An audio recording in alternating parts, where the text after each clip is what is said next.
I want to go places where I've not been. I want to go by myself. And it was always, are you crazy? For decades, until one day I said to my mother, you should probably stop asking, because if you keep asking, it means that you think I am. Yeah. So maybe I just am. So can we just stop this? Because you think something of me. I don't care. I'm going to do it. Welcome to Dirty Brown. I'm your host, Kriti J, and this is the podcast where I bring out the chardu and stir things up.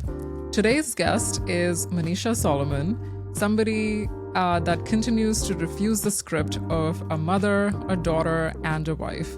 In a culture that expects brown women to become invisible, especially in their 50s, Manisha is someone who refuses to fade in the background. Let's get into it and meet her.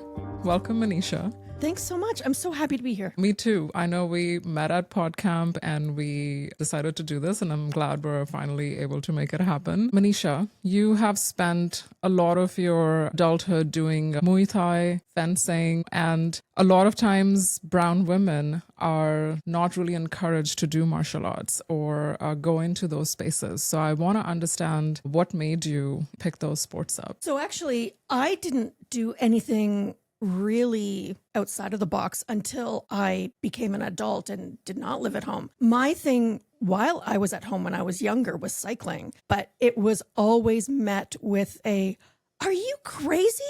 I don't know how many times I heard that as a child. Even with cycling? Cycling. And I had this wanderlust. I still have this.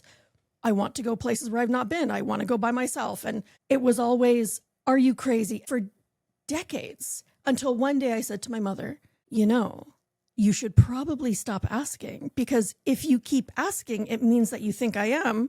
Yeah. So maybe I just am. So can we just stop this, because we've kind of moved past this. Okay. You think something of me.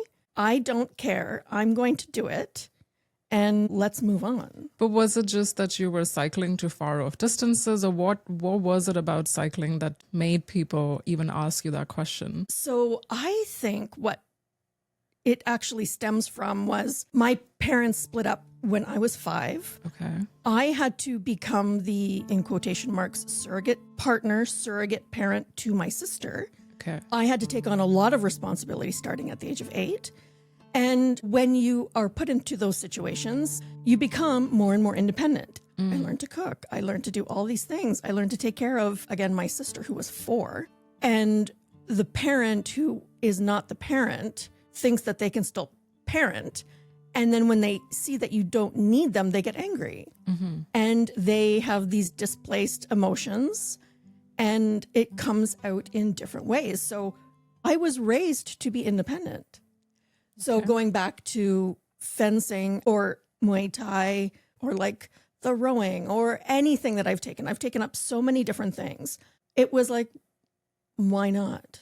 Because I really don't care what other people think, because I had to fend for myself. I had to figure it all out. And I am also a Sagittarian, so I need variety. Oh, I totally understand that. I'm a Sag myself. But that's a lot to carry as a young child, where you have to take on all of that responsibility. How would you describe what it had cost you taking on that role that young? Well, you become someone that cannot associate and relate with people your own age. To this day, so I'm in my 50s, all of the people that I consider within my inner circle of friends are at least a decade older. That's just the way it is. When you're going through grade school and elementary school, and you have so many responsibilities that your friends think that babysitting is the equivalent of, there is no way to identify with one another. And I started working actually at Tim Hortons at the age of 13. I was working 24 hours a week. And then during the summertime, when I was 14, 15, I was also a day camp counselor full time. So I was working close to 60 hours a week. You were like living the adulting life. I was. And actually, I at 13, 14, 15 had to contribute to help my mother out financially. There was a lot that I was going through and having to deal with these adult things in a child's body, really. Going back to like when you were biking, you were called crazy. When you started martial arts, how did that language change, or did that change? Well, I didn't tell her. So I just don't have a relationship with my mother. She's not a confidant. She's not someone I appeal to for advice. She's not someone who is really in my family, in my inner circle. So when I took up Muay Thai, it's like, I just really want to hit something. I had always been fascinated. I grew up with boxing, but the idea of kicking and doing all those things that good girls aren't supposed to do was so liberating. Yeah.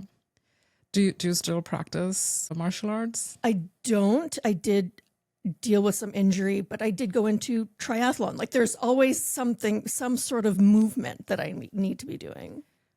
What part of it do you think comes from just rebelling against that good girl script? It's in there somewhere, but I think it's more that need for freedom because I was so constrained.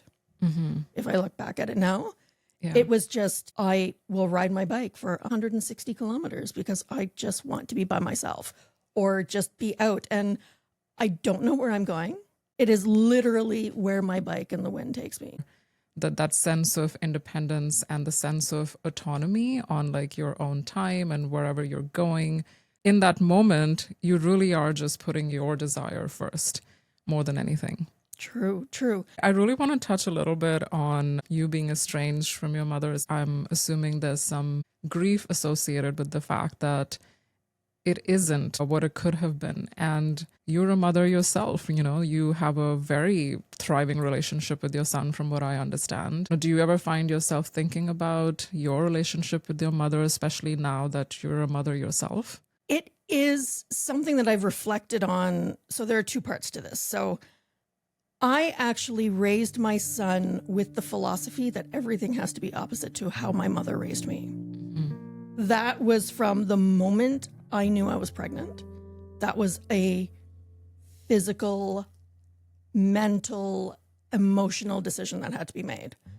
The second part of that is if my son ever thought of me the way I think of my mother, there would be no reason to actually exist.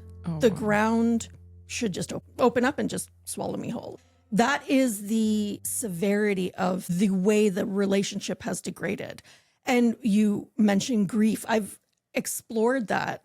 You know, I'm very well therapized in the sense of I started therapy when I was 11 because of so many issues. Dealing with familial constellation or lack thereof. But the grief, they say that you grieve the person the most, the one that you had the least, which is an interesting concept because I've really reflected on that. And I don't know how my mother would have been able to be in a relationship with me as a daughter because she just doesn't know how to be that way with anybody else. So this is not just me, but she is incapable of having genuine relationships with anybody. I see. So it's not something that really bothers me in the sense that this is just the way we are. And if at any point I did have some sort of grief to it, maybe it was because there was nobody who showed up when I was doing a concert at school or something like that. You know, it just isn't part of my life. So there isn't anything to miss. I kind of see it as if you never knew what a Kit Kat bar was, would you miss it? No. If you don't have a mother figure that is maternal, motherly, loving, if you don't have it, you don't miss it. Yeah. There is nothing to work off of. I mean, it was an extremely abusive relationship from the get-go. So, you know, as the oldest child, as the good girl, I was fixing everything, walking on the eggshells, anticipating any kind of issue that could be coming through the door, trying to mitigate any problems my sister, who was just barely out of being a toddler, essentially. You know, you're trying to put out these fires that you think are burning. and have the fire extinguisher ready for any that you think might show up. Yeah. So when you're constantly in that mode, where is the need for a parent? Yeah, that is a lot to carry. And you have worked on yourself a lot with therapy, and you're here today where you're doing what you can do best in this case, which is to not repeat what your mother had done. And you are giving your son the mother that he deserves. I hope. I always hope, right? Okay, so I wanted to talk a little bit about a different aspect of your life, which is acting. You picked up acting pretty recently. Is that true? It is. It was actually right before COVID. There was a major push towards visible representation in commercials specifically. Right. Yeah. And at the time, I was in my upper 40s. It was really encouraged that I am of a particular demographic and it might be a viable option for me. Okay. In our culture, in our brown culture, when women reach late 40s or early 50s, it's essentially the age where we start to become invisible. And acting is something which is the complete opposite of that. It's very visible. So in addition to just the external opportunity for representation, what was it internally that drove you to pursue that? I wanted, again, something different. It was kind of, in a way, unchosen. I didn't go to school for drama. I didn't do plays in high school. I didn't take it in post-secondary. It was not on the bingo card when COVID started. So you never thought of acting? Growing No. up, this was never a thing for you? I cannot memorize anything to save my life. So that was always extremely intimidating for me. But all of a sudden, my name and my headshots go out there and I'm getting audition after audition after audition. Wow, okay. And it just proved that it was a viable option. I think it's really amazing what you're doing. I think it's very you. Like, you are this person who has constantly been rejecting the good girl script, so to say, or now the 50-year-old brown woman script. And so you are essentially like, I'm going to try it out, see if it fits, and continue with it. And it was something I didn't tell anybody. I told my son. I told my husband. I told maybe one or two people. But for 3 years, I didn't tell anybody. That was my thing. I wanted it to be my option. It was a different way to be creative as well and grow. And I just wanted to refer back to something you said about the typical invisibility of women in their 40s going into their 50s. I have been asked many times in sort of conversation with other women who experience that. Oh, Manisha, do you ever feel invisible? Never. Okay. I have never, ever felt invisible. There are times when invisibility is because I am brown Right. at a store or at the checkout or something. Yeah. But invisibility of people not noticing me, I've never experienced that. And by that, you carry yourself in a way which is hard not to notice. Thank you.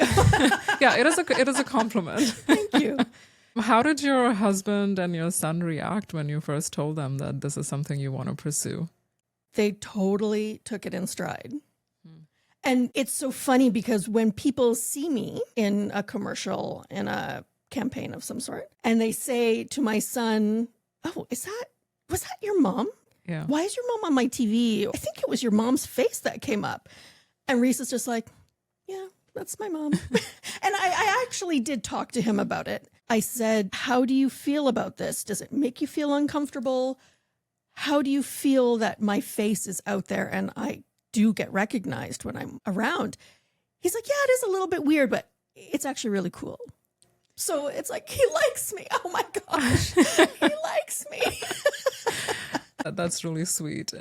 Your choice in terms of how you express yourself is very non-traditional. And in some spaces, you could argue that it's maybe even questioned. Women are sort of judged for everything that they do, for what they wear, how they speak, for where they go. I'm curious, what has been the reaction from your community, the spaces you hang out in, if there is any, to just your style of self-expression? I'm glad you brought that up, actually. I learned recently whether it's true or not. I think the way I dress is actually called avant-garde minimalism. Oh, And I didn't know think that that's either. according to Wisdom K, but I'm not really sure. Okay. But I'm going to go with it because he said so. And I don't mean to imply that I actually know him and that he told me directly. I do wear maybe an eclectic set of clothing in a certain way. But at the same time, I still have this sense of brown propriety that I'm covering up. I'm wearing pants under my dresses and skirts.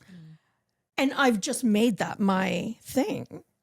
And I guess just to go back to the film industry or clothing and sort of bringing it all together, there's the kind of you're brown, but you're not really brown enough for this. And maybe you're a little too brown, but not really brown. And my hair is different. And, you know, there's that song, Don't Fence Me In. Right.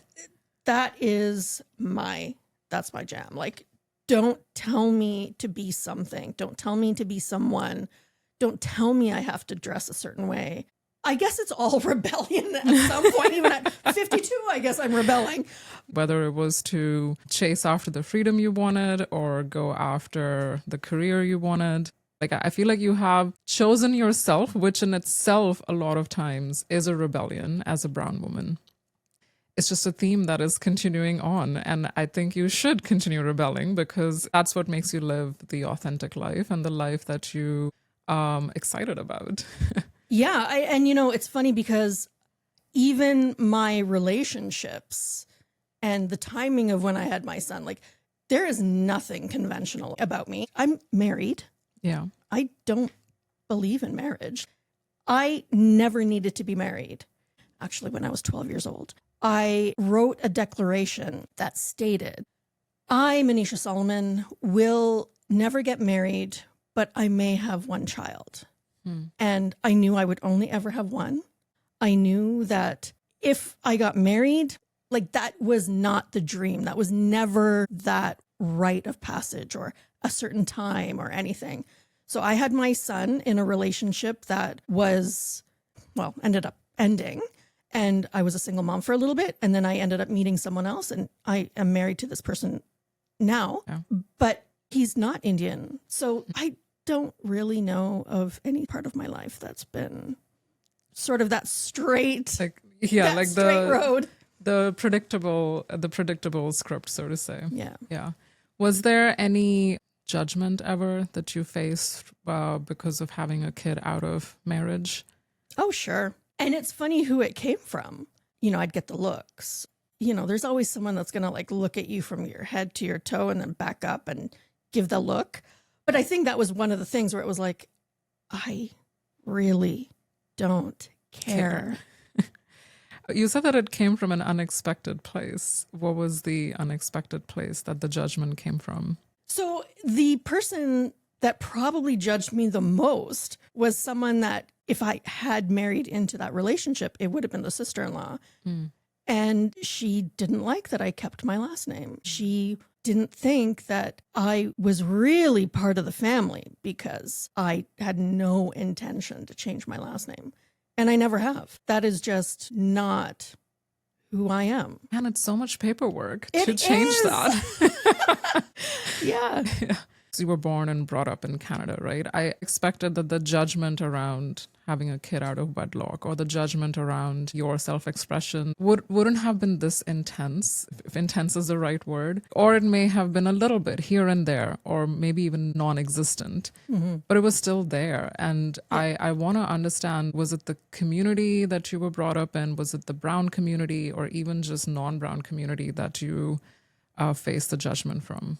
Yeah, I mean, other than my mother, who, when I told her that I was pregnant, she was adamant that she would never talk to me, never give this child the time of day. And I was like, that's fine. But never in a million years would she ever admit that she said that. And of course, I had a son. I had the boy, and I only have one. Yeah. And so she would say all these things that she wants to help support and pay for this and pay for that. that didn't happen. So yeah, I didn't have a lot of judgment from a bigger community because I didn't have a community. So I moved away when I was 18 and I said, I am never coming back here. I didn't. Moved away from home. Yeah. And so we really didn't have a community there because, again, going back to my mother's, I guess, mental status, she burned a lot of bridges. So we didn't have a lot of community there. Right. When that divorce happened, again, burned a lot of bridges. There was no community there. I moved to a completely different city. I went for university. I stayed. And the community that I have is the one that I built. So it's like, listen, if you're going to judge me, we don't need to be friends, right? Yeah. I want to go back to the 12-year-old you who wrote that declaration. Take me there. What was going on? What made you write that? Yeah, there must have been a lot going on. And I really felt like I needed to be independent even more. The writing of the declaration, I don't know what it was that made me initiate that process with such adamance. And we're not just talking like, I would like to have a pony. It was, I am It's writing the rest of my life. It's something very real. I think it was just the way I grew up, that if I could protect, if I could write the script, if I could really foretell, essentially take control, which is what it came down to, is taking control. Yeah. One last thing I want to touch on, which I know is a big part of your life right now, which is that you have your own podcast called Archery Parent. Your son is a professional archer. Was there ever a part of you that wanted him to be just like any other brown parent, to be a doctor or engineer or a lawyer? No, never. I guess the ultimate rebellion, if what I live is rebellion or anti-conformity, is to not do that and to have your child pursue a sport, right? I think a lot of parents, regardless of the communities that they are affiliated with, they're like, you're letting your child be an athlete. And like, in such a niche sport too. Right. He is representing Canada around the world. Plus he has a job at an archery store and he's a coach, and Canadian funding for amateur sport is not great, even for national athletes that are representing Canada. You know, and when people hear that, you're like, oh my gosh, so many people judge that more than so no, I never pushed him towards anything for occupation. It's, you know, people are going to hate this, but you need to do what you love. You need some creative outlet. You need to do something that you are good at. Yeah. And you love. I get that. If you let the person pursue their passion or whatever it is that they're good at, ultimately they will live a fulfilling life by doing that. It's wonderful that you didn't force him to pick the traditional paths. He may have been great at that too, but he may have felt that like there's something that's missing, and that would have been archery. So I usually do this thing called Badchalan energy quiz with all the guests. And because you're in your 50s, I'd love to do this where you answer this quiz as a 20-year-old and as a 50-year-old. Yep. And I want to see if anything has changed in that journey to where you are today. So the way the quiz works is that there are 5 statements, and you have to tell me on a scale of 1 to 5 how much those statements sound like you. So 5 is very much you, 1 is not at all you. Okay. Okay, so for the first statement, for family gatherings or occasions, you dressed entirely for yourself, and if a relative was visibly upset, you know, and made a comment on your attire, you didn't care. In my 20s, I definitely did not care. Okay. I would dress for myself, but sometimes I would tie in like maybe an Indo-Western style or something. But I didn't give people a chance to judge me. Because if I got the eyes, like the one up and one down, I gave it back. Nice. And to this day too, Yeah. I'll give it back, but I may even say something. Okay, so it's just become more Badchalan. Yeah. Next statement. Whenever an elder dropped casual sexism disguised as life advice, like girls shouldn't do that, or judged you on your hair or any of those things, you were somebody who responded back and would have definitely been labeled as difficult or disrespectful. Oh, yes. Yeah. Yes. Okay. Yeah. And I'm assuming that this is still true. Yes. Now I do say something back. Okay. Next statement. You didn't seek your parents' advice or inform them before making major life decisions, career, solo trips, or any other big decision. Correct. We know how that plays out. Yeah. It was more like, this is information you probably should know, but this is what's happening. Yeah. Next statement. You don't let families' objections to things like drinking, eating meat, any other lifestyle choices affect what you do, and you do it in their presence too, if that's the case. Yeah, I know some who they are non-veg, but with family members they will be veg out of respect for Right.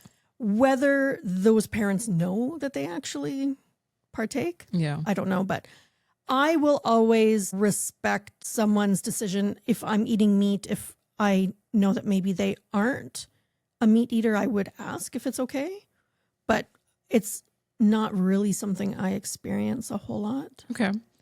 You dated whoever you wanted, regardless of the societal expectations of caste, religion, or race. And then as an older brown woman, it was about you would marry whoever you wanted. Yes. I also grew up where there weren't a lot of Brown people. And if I, for the tropiness of the cliche of it, I knew everybody or I was related to them because I grew up in a small city. And then, also risking being called an Oreo or a coconut or whatever. Dating brown men was not in my paradigm. And yeah, when I was at university and Indian people who I met found out, I totally heard it from them. It's like, you are not allowed to judge me. And that's something I actually say to people. If they do say something, an uncle or somebody, it's like, you need to stop because you are not allowed to judge me. And they'll say, well, why not? Yes, I am. I'm like, no, actually, you don't. You don't have the right. I am not giving you the right. Yeah. And if you're just doing it to tell me something that you don't like about me, I don't care. Yeah. So the relevance of what you're putting energy into, it really doesn't matter. So stop. Yeah. We all need to do that more, actually. So throughout the conversation, I could tell this already, but you, ma'am, are a certified Badchalan. Yes. Thank you. Congratulations, Beti. Uncles and aunties have cancelled you. Yes, thank you. For women who are listening, who are in their 20s or 30s and who may be in the ones and twos of those statements, right? Like, is there something that you would want to say to these women? I also come from it from a very different place where I was not raised in a very conservative family. Right. I mean, the family was not a positive dynamic at all. A lot of people just didn't like each other. My family is from Rajasthan and they were raised in British schools and they were converted to Christianity. And so life was a little bit different from what I was raised in here. So my perspective also came from, I didn't have a community. I didn't have a mother or family that was dictating how I should be, what I should be. And even if they did, that was a bit of a problem because I was raised very independently. Right. So my opinion on what women should do, it would be very difficult. I don't want to say, well, just do this. But if there is something, if you are able to be creative in some way that you can express yourself, because I do that through my clothing. I can do that now with my podcast. Of the million things that I've done, I was able to do that. Mm-hmm. Let me rephrase that to something that might be more relevant to you. If you were to look back at your teenage self, what would you want to tell her about the woman that you've become in your 50s? That it's good. That it's okay. there's a lot of stuff that I had to deal with. So I dropped out of university, actually. That's going to go over well. So I dropped out of university. I did go back, but I spent 6 months in India to learn the language because I didn't know Hindi. We didn't speak it in the house. Yeah. And I came back with the realization that if there was one lesson that I came back from India with was everything is going to be okay. And I live by that every day, and I live by no regrets. That's awesome. Well, thank you so much for coming on the show. I had such a pleasure getting to know you more, and I'm sure our listeners feel the same way. Thank you. I'm so happy to have met you at PodCamp, and just what you do is so important. You're lighting the way of something that can be very, very dark and being judged so easily for and openly for, and people think it's okay. So what you're doing, huge thing, but it's a pinnacle that is so important. So thank you. Thank you. I appreciate that. I want to cry now. I appreciate that. Thank you so much. That was Manisha Solomon, a brown woman in her 50s who is living proof that unlearning has a cost, but it also brings you a fulfilling, authentic life that you are proud of and you are happy about. She is also a brown woman in her 50s who is redefining what it actually means to be settled. So, I hope you enjoyed this episode today. And if it stirred something in you, make sure to follow, subscribe, and share this episode with someone who needs to hear it. Until next time, goodbye. Enjoy the vibes.